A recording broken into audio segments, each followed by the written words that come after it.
Hello, friends, and welcome to Conversations with Consequences. We are the radio show and podcast of the Catholic Association, where we aim to change the culture one conversation at a time. You can listen to Conversations with Consequences on the EWTN Global Catholic Radio Network. We are also on Sirius XM Channel 130. Of course, our radio show is always a podcast.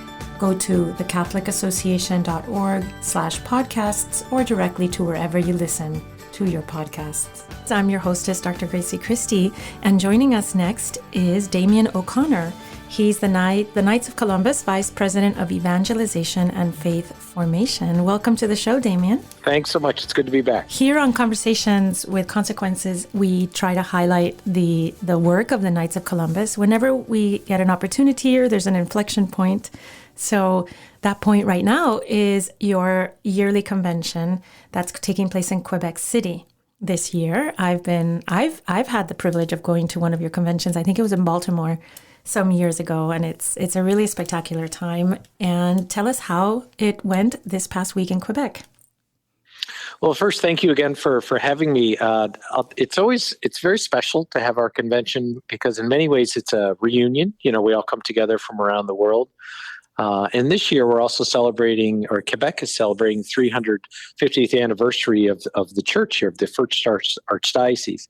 And believe it or not, that actually encompassed a good portion of the United States, but specifically New Haven, Connecticut, where we're from. So it's, in a sense, we're coming home to our very first archdiocese. Wait, so, Damien, I'm sorry. Explain that to us. What does Quebec have to do with Connecticut? Well, when New France was founded here in Quebec, the first archdiocese was a massive territory, and so part of that territory included Connecticut, where our headquarters is. Oh, and so, in many ways, it's like coming home to Quebec for their 350th anniversary. So it's just very special to be here. Oh, that's really lovely. And 300 years of Catholic history there. 350, yeah. 350. And then you have the Knights that don't have a very short history either. You've been around for a long time doing a lot of good. Give us a real short history of the Knights of Columbus for our listeners. Sure, and thank you for that question. We've existed for 142 years, and we are founded by Blessed Michael McGivney in New Haven, Connecticut. And at that time, there was a lot of anti-Catholicism that was going on, very similar to today in some ways. Yeah. And early on, when the husband would pass away, their wives and the mothers and the children would struggle terribly. Father McGivney, a parish priest, a very good parish priest, wanted to find something to counter all the other secular kind of clubs and men's groups that were out there, and started the Knights of Columbus. And his main focus was really two things. It was to help the widows and orphans financially, but secondly, he cared deeply about the formation of men. And you see that from the very beginning in all his writings and those who even wrote about him. So it's interesting that he wasn't looking for formed men, if that makes sense. He was looking to form men in the faith, to help them, because that obviously not only affected their family, but it affected the parish and the community greatly. Damien, you're talking about working class people in Connecticut 140 years ago, Irish people mostly, I suppose, in that area. Right. I can imagine, right, a man putting in 14 hours at the mill, right, coming home dead tired every evening, and then Friday night rolls around, and where does he go? He goes to the pub, right? He goes to the local bar, and that's a place of release and companionship. And so this is my impression. Tell me if I'm wrong about Blessed Father McGivney. He wanted to give working class Catholic men another reason to get together besides beer and a kind of companionship that was leading them upwards and outwards to better things. I would agree with that. At a basic level, I would absolutely agree with that. And 2 years ago, we started an initiative called CORE, C-O-R, Latin Yes. for heart. It's very similar to what McGivney did. We're simply being more intentional about it all these years later. And it creates the space, just like McGivney did, where men can come together. Any man in the parish, by the way, you don't have to be a knight. And it's where they can receive prayer, formation, and just healthy fraternity together. Glory to God, it's absolutely taken off in these last 2 years. We just had over 1,000 new members join because they asked to join because they went to CORE. at their Oh. particular parish. I have found, I've been married for 30 years myself, and my husband, I've been, watching my husband over the years as we grow old together. And I find that men have a deep need for male companionship, and many men are very lonely. And even many men that you think, right, you look at their lives from the outside, they're busy professionals and they have beautiful families and all that, but even those men are lonely. Is that what CORE is? Besides formation, CORE is trying to relieve that in a way that's beautiful and healthy. Yes, absolutely, and it's part of it. It's also regarding prayer. It's not, and there's nothing wrong with Hail Mary, but it's not just a quick Hail Mary. It's more substantial prayer time together, and there's the ratio can change depending on what the parish needs. But what you just said is not just an opinion. The statistics back that up. That so many men do not have just quality friendships with other Catholic men. And while we don't like to talk about it because it doesn't sound very masculine to us men, a lot of men are very lonely. They just are. And so we're just finding that this simple idea, and it really is simple, is regarding CORE, is it works because it resonates with them, and they're also encountering Christ through this time together. That creates a ripple effect that can't be measured. Oh, and how do people access CORE? The easiest thing to get more information is, and not just to plug our website, but it is right there. It's kfc.org/core. And then there's all the resources are there, and there's really a substantial amount of new resources that councils can use and parishes can use to facilitate that. Because not they may hear this right now and say, well, I'm not really comfortable leading like a men's small group. And you don't really have to be a strong leader in that category because we just walk you through it. It's very spoon-fed, easy to do. Even the guys that say, oh, this will never work, have now come around because they just love it. And it's very fulfilling. And glory to God, we've had a lot of converts. I bet. Men that were not Catholic that came and they said, I just love this. I've noticed in my environment, women have so many things. We have so many irons on the fire, right? We have 1,000 ways that we interact with each other and form relationships. But men don't have so much of that outside of sports. I know that my husband, now that he's that we don't have little children, he used to do a lot of little league and coaching, and he got so much happiness out of that with the other dads, right? And then that's gone. So how wonderful that CORE is taking off and filling that need for men, and then making them converts and men of prayer and men of family. That's really beautiful. And if I may, the other thing that we try to do, we're trying our very best to I don't want to say enforce, but let's say it's the prayer time of CORE. And then maybe it's because I'm a former teacher. Don't assume the men know the prayers. Don't assume they've had formation before. And it's okay. We're not dumbing it down, but let's say I'm leading the rosary at CORE, then we're going to hand out guides to the rosary. We're going to hand out the rosaries. And if I'm leading it, I'm going to hold that guide too, because it makes them feel more comfortable. Everyone is using this guide to how to pray the rosary. And I know it sounds like a little thing, but it actually makes a big difference to make men comfortable if maybe they've never prayed the rosary before, or maybe we're going to adoration. But point is that we teach them and don't assume anymore. And if they've heard it before, so they hear it again. But that's been really important too, to make them feel comfortable, because they might not know the faith as best as they think they should. Damien, I promise we're going to get to the convention, but I have a question for you. I was reading the other day about the way that Boy Scouts have added.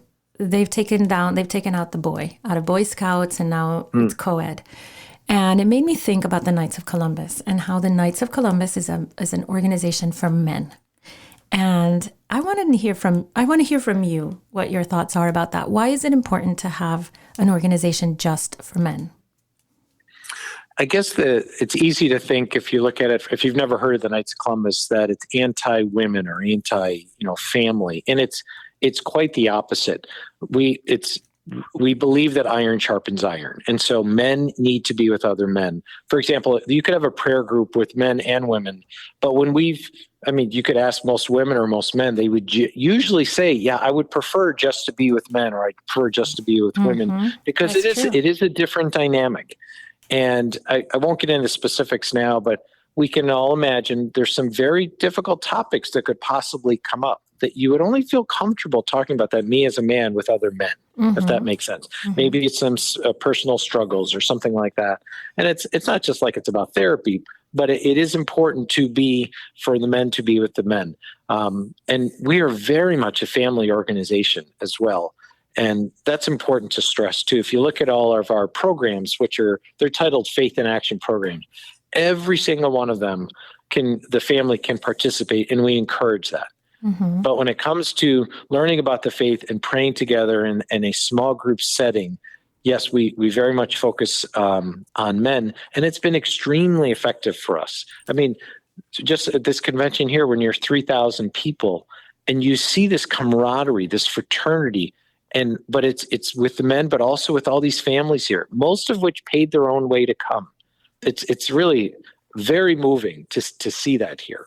Do you find that when men together, when they're on their own without the female sex, do you think that there is it's easier to concentrate and build on those beautiful masculine type virtues that really make the world go round, right? That kind of protectiveness and courage and that nobility of character that we can all imagine when we imagine the perfect man, right? Do you think that that's easier to build that kind of, to help build or inform those kind of men with when you're in a single sex space? I do, absolutely, without a doubt. And it's not just opinion for me. I've experienced this over the last many years. It absolutely works when it's the men together. And sometimes we have to encourage each other, and sometimes we have to challenge each other. And it's not as comfortable when there's women with us, or if my wife is there. And my wife would be the first one to tell you, I don't want to be in your men's group. Yeah, I agree. We also communicate differently. Yeah, men are very different when they talk to each other, right? They can be a little rough and no one cries. That's right. And there's nothing wrong with crying, and sometimes that does happen, to be honest. But it is a different dynamic. Yeah, it's different, and it has its own beauty, right? And it's a beauty that maybe in so many parts of our culture we've abandoned in favor of sort of a more feminine template of how to interact. That's right. That's exactly right. And yet we'll bust on each other and all these things that guys do. And my wife is always like, I don't know why you guys do that. I'm like, because we're different, huh? It reminds me of my sons in Catholic boys' school. The stories they come home with, and I think, oh, it's a good thing that your teachers and the brothers there, they know how to deal with boys. They know how to channel all that energy right into the right channels, right? My son, it's a very quick story. My son, who's now 24, but when he was in high school, he joined the wrestling team, and he's also on the autism spectrum. And my wife saw him, the guys were kind of busting on him, and they're rolling around on the mats, just being goofy. And she said she thought they were being mean to him. And I said, no, hon, they love him. This is guys being guys. And it was true. And they're, to this day, not to deflect this conversation, but they're still his close friends to this day, because he learned friendship by being on this team with them. And we just act differently. We communicate differently. So, yeah, thank you for letting me share that. No, that's a great story. Anecdote. I have stories like that too of my sons coming. One time my son came home with a black eye. And I said, what happened? He goes, no, Mom, I deserved it. I was being really annoying to the seniors on the bus. And I said, okay, you know what? Yep, I understand. And I said, you know what? We're going to leave it at that. I'm not going to make a fuss. You're probably better off. You're a better young man with your black eye. Oh, that's great. Yeah, that's wonderful. I love this. I love the Knights of Columbus. I happen to know a lot about the Knights because I've interviewed several of you and you before, and I have a beautiful book about the beginning of the Knights, of the inception and Blessed Father McGivney, and it's really a lovely testament to the kind of sort of that civic society that you hope will always endure, right? That people can come together at the grassroots level and build beautiful things, like without bothering the government about it or needing tax monies or big buildings. You're able to build something gorgeous that then endures and keeps creating beauty for 140 years in the case of the Knights. Yeah. One of the things that, there's a couple things. Obviously, the most important is that we do understand we're powerless without God. And so our faith and our prayer life is super important to those that are true knights, that really understand who we are, that are really trying to live it. That's so important. But secondly, and maybe this is just my own opinion, but just working here and then being a knight, in my own parish, it's, you'll often hear, what's the knight's response to such and such in the news, because we're a huge organization. And in my opinion, you often won't hear us give some formal opinion on whatever the issue is, for the most part, because we just keep moving forward. We just keep living our faith. And most importantly, we're in service to the church, and unapologetically. So we just keep moving forward, and there's stability in that. And we're a trusted organization, because no matter what, we are going to serve the church. Plain and simple. Put a period at the end of that sentence. And when you stay focused like that, it provides that longevity. You might see some religious orders kind of lose their way. They lose their charism. We try or strive to, and I know we probably screw up once in a while, but we strive to stay focused on serving the church and moving forward. And it's a discipline that's not easy at times, but I'm very proud that we've been quite successful at it for 142 years. Let's turn to the conference in Quebec.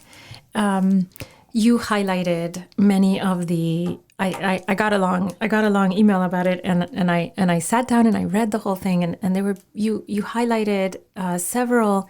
You highlighted men doing special things, projects of that from different sections of your chapters. I think chapters of your group, and also even families, like spectacular families. One that really took my eye, took my attention, was a family of 11 children, several of them adopted with disabilities. That's correct. Like Down syndrome. Oh, that was beautiful. And just a picture of the family standing on stage. It moved me so much.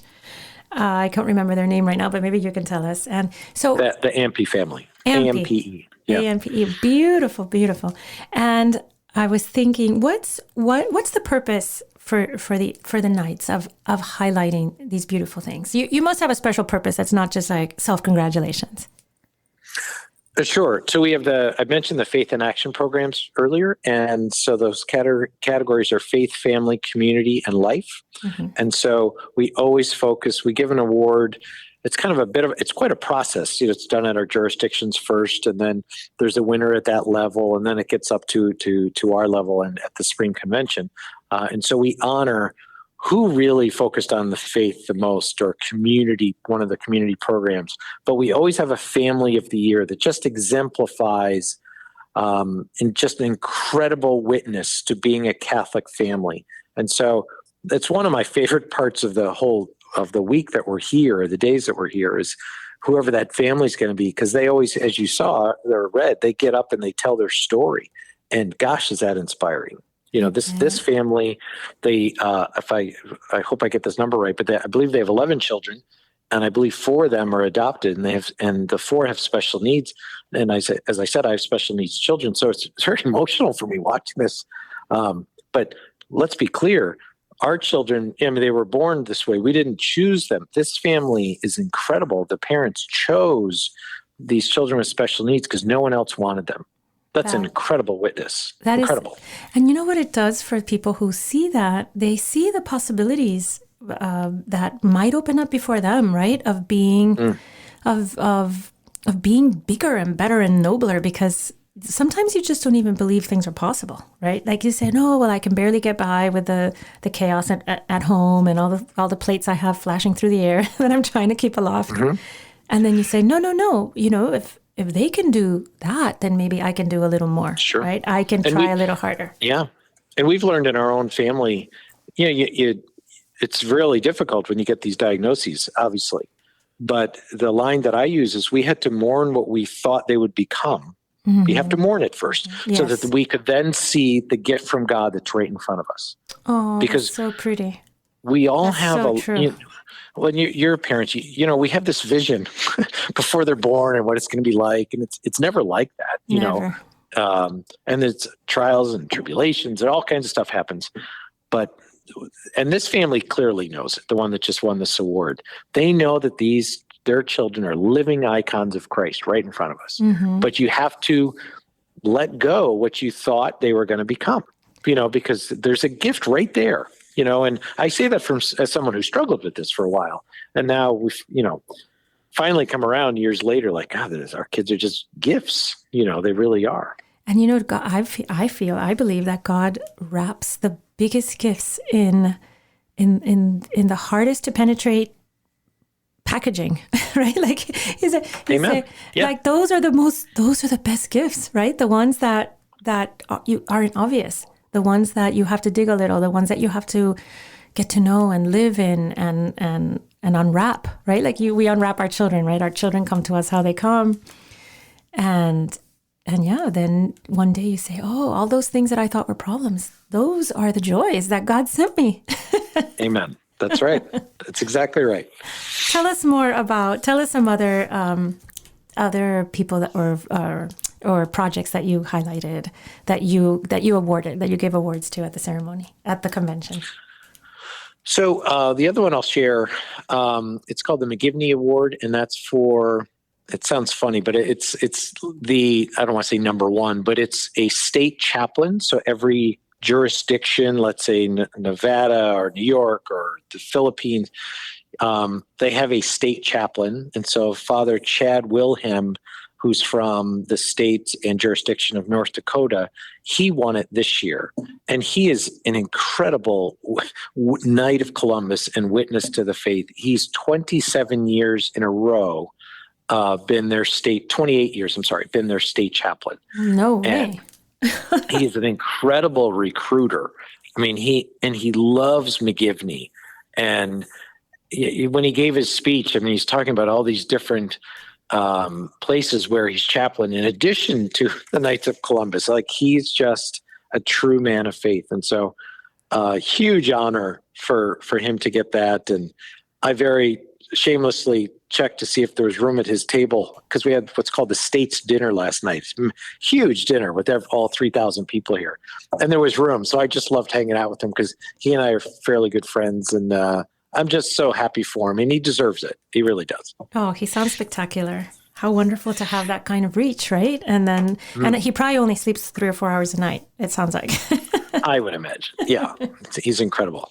You say that the Knights stay out of politics or the flashpoints of politics going on. But right now we're looking at, we have elections coming up. And as Catholics, the pro-life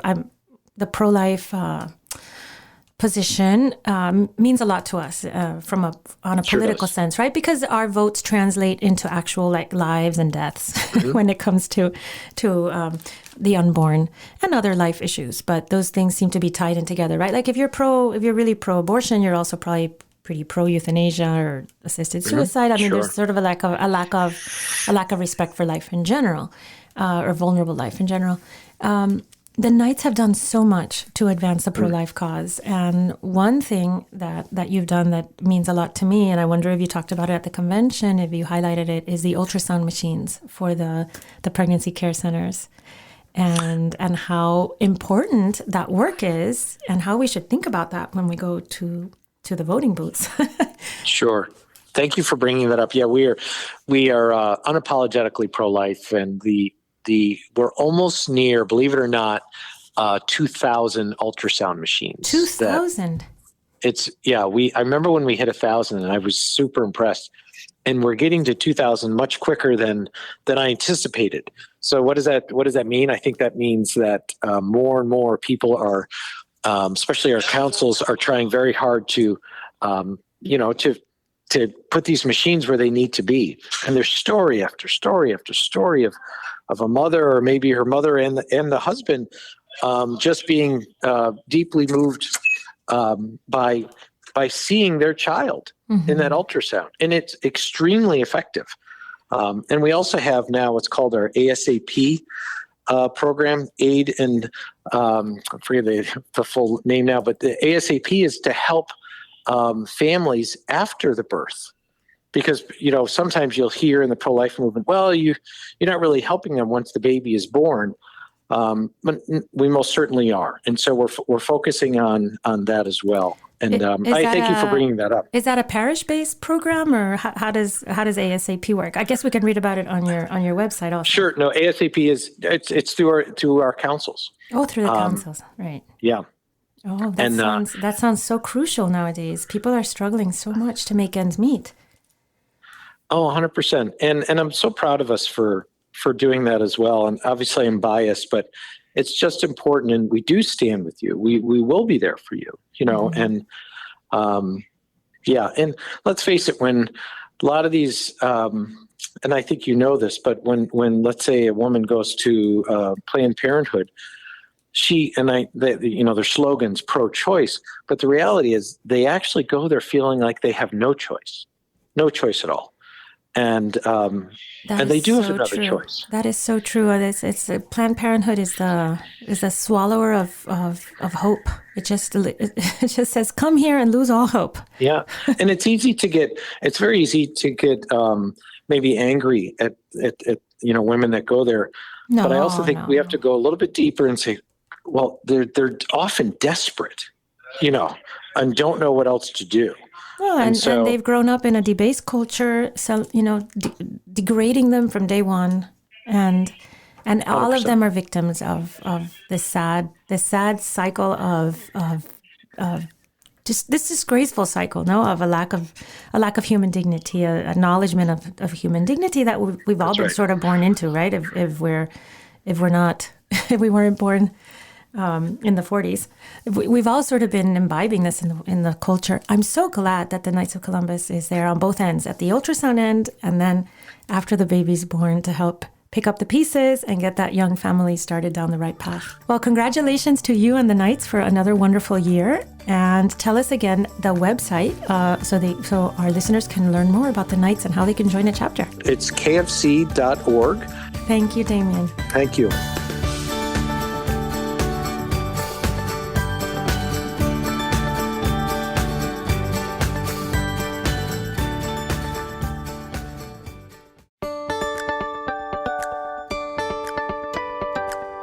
Welcome back to Conversations with Consequences. I'm your hostess, Dr. Gracie Christie, and joining me now is my colleague at the Catholic Association, Ashley McGuire. Welcome to the show, Ashley. Hey, Gracie. It's always awesome to be talking with you. Super fun to talk to you always, and we have so much to talk about again because just a couple days ago, Kamala Harris, Vice President Kamala Harris, she has picked Tim Walz, the governor of Minnesota, for her running mate, possibly to be our vice president in a few more months.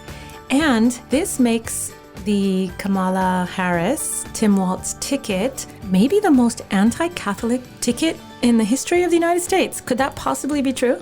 People are saying that, but let's not forget we had Obama, Biden, Biden, Harris. I mean, they've got to go really far to get the top billing, right? Yeah, but it's just so sad and pathetic that it's just like they keep outdoing themselves in terms of how bigoted. But I do think there's some truth to that because Kamala Harris is particularly anti-Catholic. I know we've talked about that, but let's just say that it's a very bad ticket for Catholics who value our faith. Well, so easy pickings, right? The low hanging fruit is their complete devotion to abortion, right? I mean, and I think they're neck and neck. They're two people who believe in abortion in a way that it sort of makes your skin crawl, because I know a lot of pro-choice people. My husband's family they're atheists and pro-choice. They're also really good people, and they have subtlety, and they'll say, well, in this case, I think it's okay, and in that case, that would be wrong. And I don't detect that from either Harris or Walz. Yeah, I think we've had a couple weeks now to look at Kamala Harris's record on abortion, and we know that she's, as extreme as they get, and that she, tried to wipe out pregnancy centers, and she prosecuted David Deladine, the citizen journalist, to expose Planned Parenthood. But I was shocked to read in the National Review really excellent reporting on Walz and the way that he, to your point that there's most Americans, even pro-choice Americans, have a very centrist view on abortion. And And in they his can be state, subtle, Ashley. They can be subtle and they can be thoughtful and they can say, well, that's an ugly way to go down that path. And here's a way that seems more just to me, right? I know lots of people like that. right. And he is managing a Midwestern state where, they had kind of a lot of common sense regulations that, protected women's health and safety, protect unborn babies. Protected parental consent. Right. And the things that his party stripped away and that he helped to oversee are stunning. Stuff about stripping away informing women that they have the right to withdraw their consent, stripping away laws and regulations that make sure women aren't coerced into abortion. I mean, one thing that apparently he hated very much, and he made sure to get rid of it in 2023, was there was a Born Alive Infant Act or law in force in Minnesota because if a little baby survives a botched abortion, right? If the abortionist is incompetent, like most abortionists, and the baby gets away, then you have a little child squalling and struggling, right, on a stretcher. And it makes sense that child should be assisted. So he made away with that law in May of 2023. And since then, I've read credible reports that 5 to 6 babies have been born alive and then allowed to expire without being offered aid. Just the most basic aid you'd give a human being who's gasping for air.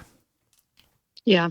No, he made his state a haven for Gosnell type abortionists. And exactly. And it's so extreme. And, we've talked about, you and I have written about this really heartbreaking study that came out in the last year showing that the overwhelming majority of women who have abortions didn't want to. And something like 2 in 3 of them felt coerced into having their abortion.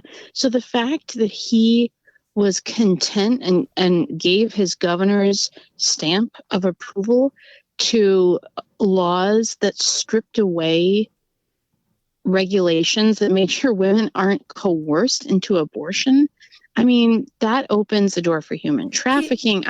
He basically took a broom and just swept away every possible common sense regulation or protection around a procedure that everybody understands is very consequential, and it's a procedure that women and girls turn to at crisis points in their lives, when they're vulnerable, when they're in fear, when they're nauseous, right? Like these are not procedures that should be thrown out there and accessible freely, and also administered by unscrupulous actors that we know are in it, to rake in the big bucks.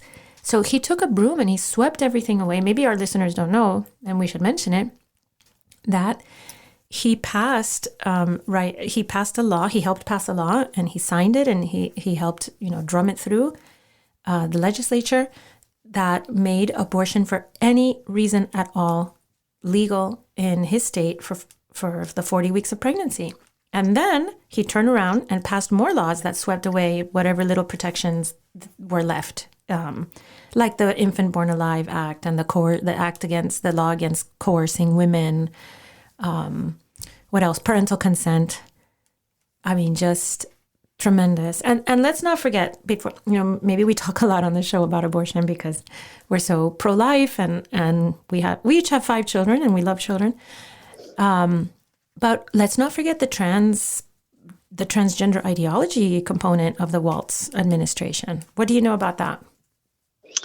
Well, I just know that, he's very much in lockstep with the gender ideology movement. And, we're watching the Olympics right now. And, like women's sports, for example, this is something that ordinary Americans of almost all stripes agree should be protected.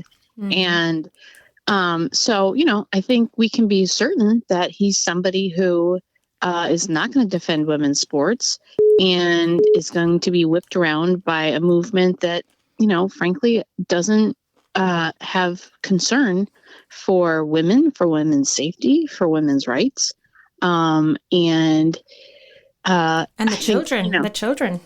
Well, and religious liberty too. This is a real. Liberty, yeah. This is a real clash point between our faith and the current culture, which is that our faith teaches us that men and women are different, that we're created in the image of God, and that, that gender ideology is a real affront to our faith because it suggests the opposite.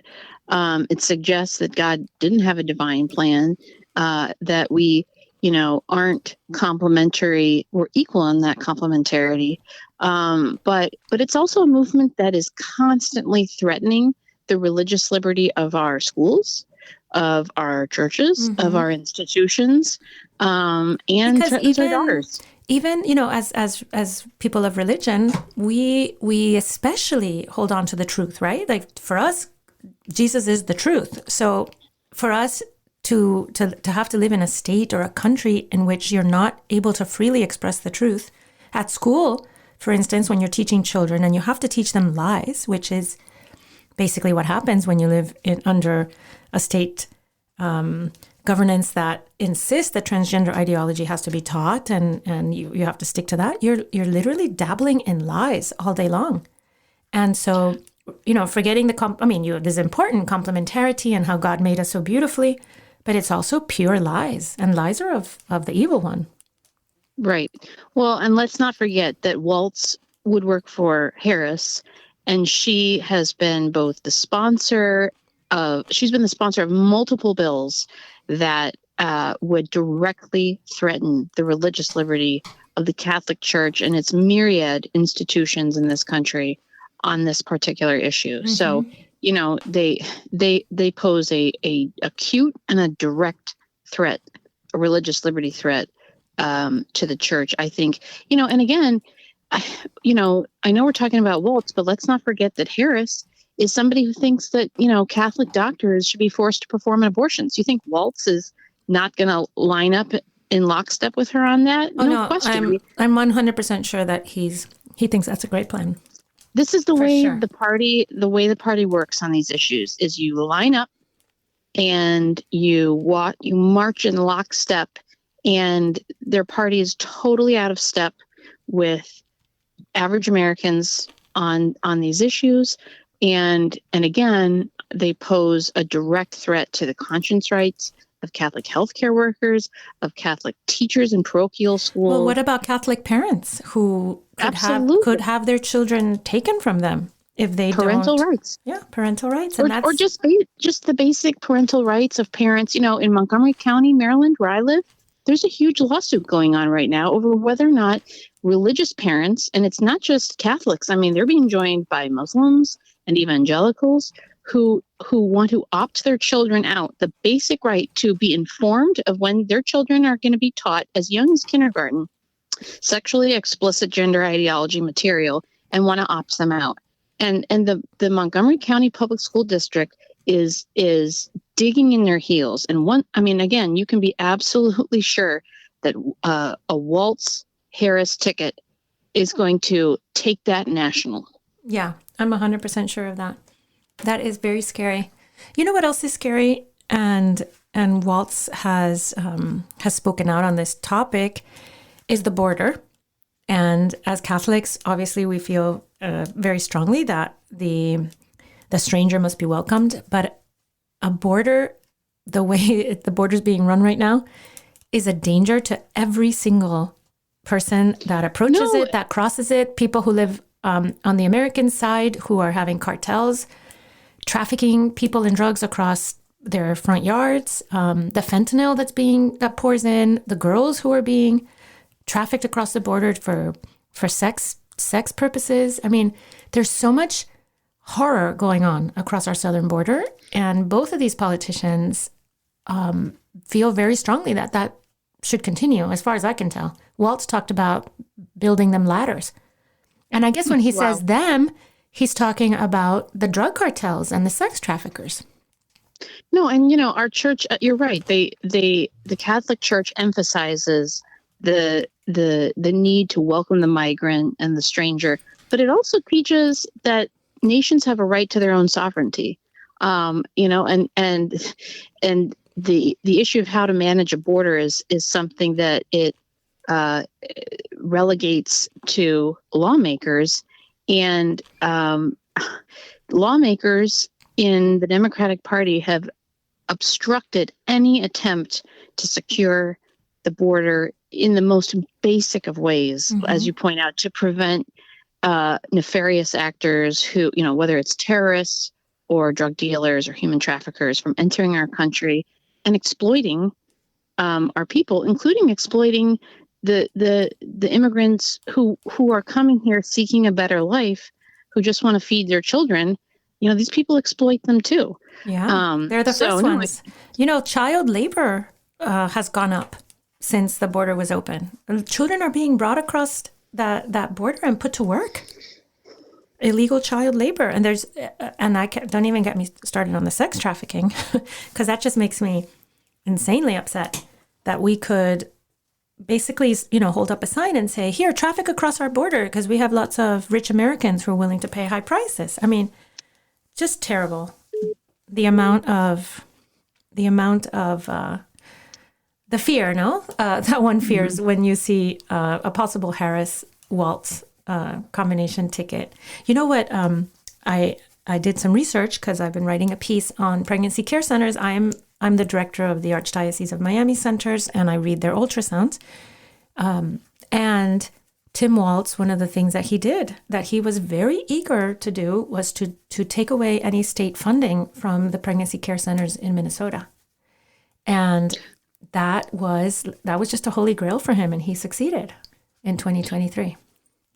Yeah, no, for all their talk about choice, the left seems very intent on removing the other choice for women who are contemplating abortion, which is to choose life, and all the wonderful pregnancy centers that want to walk right up and help women to make the choice that we know they actually want to make, which is to have their child and to support them.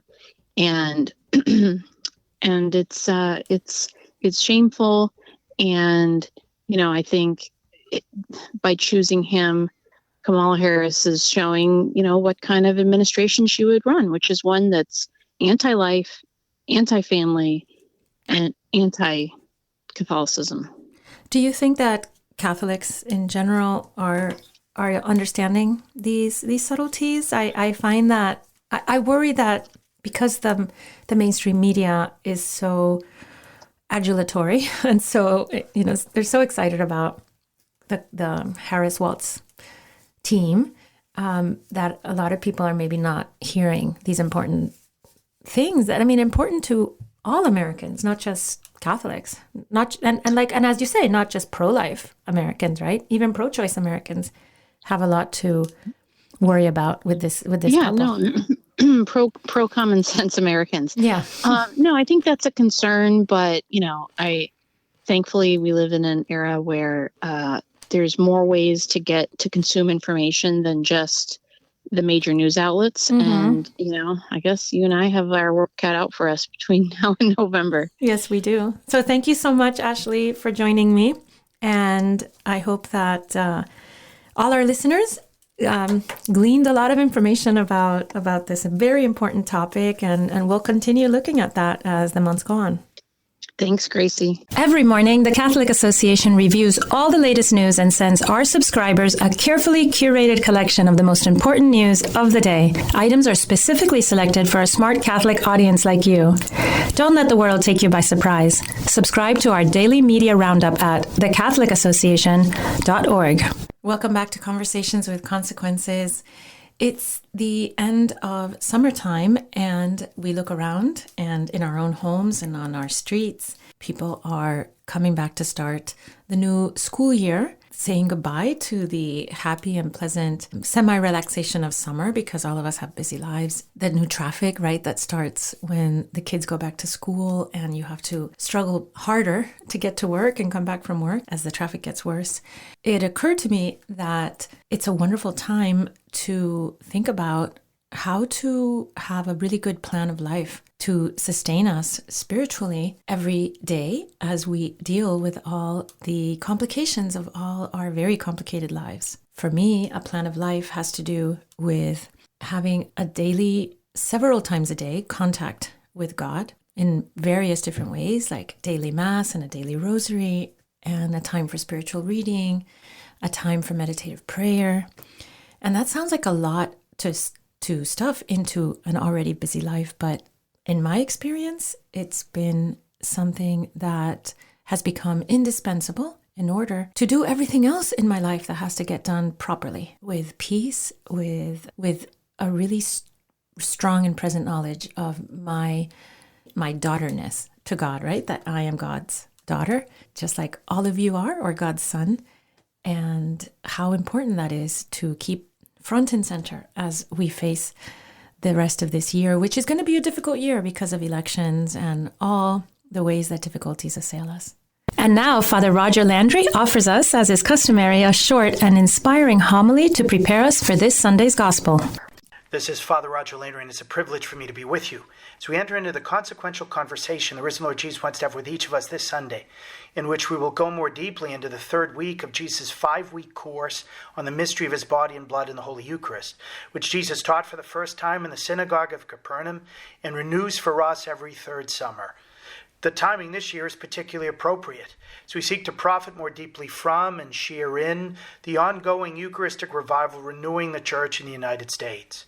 2 weeks ago, we had the miracle of the multiplication of the loaves and fish, which is a foreshadowing of the multiplication of the meal of the Last Supper throughout every land and time to feed the spiritually famished human race. Last Sunday, Jesus told us not to work for the food that perishes, but for the food that endures to eternal life that he would give us. And in response to the crowds asking him to one-up Moses in the desert, who gave them manna from heaven every day for 40 years, Jesus told them that it wasn't Moses who gave them the manna, but God the Father who gives them the true manna. This Sunday, Jesus continues that consequential conversation, which gets into the heart of his teaching on his self-gift to us in the Holy Eucharist, on the faith we need to believe in his Eucharistic presence, and in the opposition his teaching on the Eucharist has received from the beginning. Let's take each part in turn. First, Jesus emphasized more deeply how he is the true manna, the nourishment God the Father provides for us in the desert of life until we reach the eternal promised land. I am the bread that came down from heaven, he tells us. And then he adds, I am the bread of life.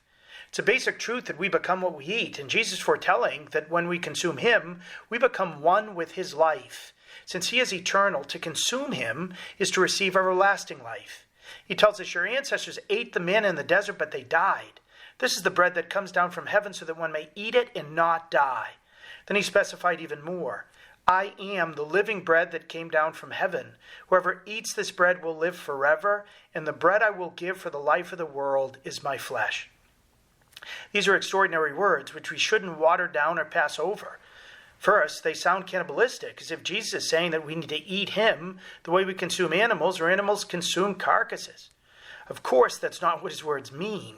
We're not killing Jesus in order to consume his flesh like cannibals do. He's giving us, under the miraculous appearances of bread and wine, his entire body, blood, soul, and divinity. Second, once we let those words of his sink in, we get to Jesus' mind-blowing promise that when we eat him, we will not die but live forever. He swears an oath and says, whoever eats my flesh and drinks my blood has eternal life, and I will raise him on the last day. And he tells us why. Because whoever eats my flesh and drinks my blood remains in me and I in him. He tries to explain this mystery by analogy to his own relationship to God the Father. Just as the living Father sent me and I have life because of the Father, so also the one who feeds on me will have life because of me. The upshot of this deep mystery is that by receiving Holy Communion, by eating Jesus' body and drinking his blood, his life becomes the principle of our life. We draw our life from him just as he draws his life from the Father. And since his life is eternal, death for us will just be a passage into a new and permanent form of life, in communion with him who has triumphed over death and holds all life in existence. There are two responses to Jesus' words. One is doubt. We see it first in the passage this Sunday, when the crowds murmured, is this not Jesus, the son of Joseph? Do we not know his father and mother? Then how can he say, I have come down from heaven? To them, Jesus was basically a preaching carpenter from Nazareth, and they questioned his credentials. Afterward, as we'll hear next Sunday, the crowds questioned the substance of his remarks, quarreling, "How can this man give us his flesh to eat?"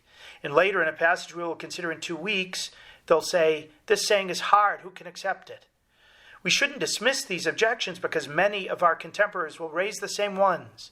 Jesus makes huge claims, both about his origin as well as our destiny through the gift of the Eucharist he gives. The only way either of them could make sense is if Jesus were truly far more than a man, if he were God who had come down from heaven, and if through consuming his flesh and blood we would be doing more than eating cells with 46 chromosomes, but coming into contact with divine life itself. That's why we need to pass to the second response to Jesus' words, precisely faith. Jesus said to the doubting crowds, "Stop murmuring among yourselves. No one can come to me unless the Father who sent me draw him, and I will raise him on the last day." To believe in his words, Jesus says, we must be drawn by God the Father. We need the gift of divine grace. Jesus continues, "It's written in the prophets, they shall all be taught by God. Everyone who listens to my Father and learns from him comes to me." God the Father wants to teach us, but we need to listen and learn from him. That's the fundamental openness of faith, that we're docile to God and his teaching, that we allow him to stretch us beyond our human categories, that we trust in his ability to do what by human experience is simply impossible and therefore miraculous. Jesus' listeners at the time did not realize that God the Father had drawn them to his Son right there in the Capernaum synagogue, that he was attempting to teach them right then and there through Jesus. But they were resistant to listening and learning. They needed to learn how to trust in Jesus enough to trust in his words. Words that would only make better sense a year later, when during the next Passover, Jesus would take bread and wine into his hands and totally transform them into his body and blood under the appearances of human food and say, "Take and eat, this is my body, and take and drink, this is the chalice of my blood." Faith, however, involves this trust.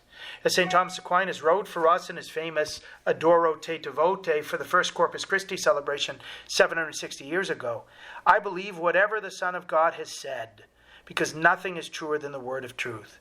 Drawn by the Father, listening and learning as he sought to teach us through Jesus, we trust in what Jesus says, because we trust in him, the one sent by God the Father. We'll have a chance to enter more deeply into Jesus' challenging words again over the next 2 weeks. But for now, we need to ensure that this conversation with Jesus is truly consequential. Consequential in allowing God the Father to draw us toward his Son in the Holy Eucharist. Consequential in having us truly listen to him and learn from him as he seeks to draw us into the greatest mystery of salvation history of all. It wasn't enough for God's love that he took on our humanity at the Incarnation. It wasn't enough that he died for us on Calvary and rose on the third day. He wanted to make it possible for us to draw our life from him by means of the Eucharist, by eating his flesh and drinking his blood, which he has given for the life of the world and for your life and for my life.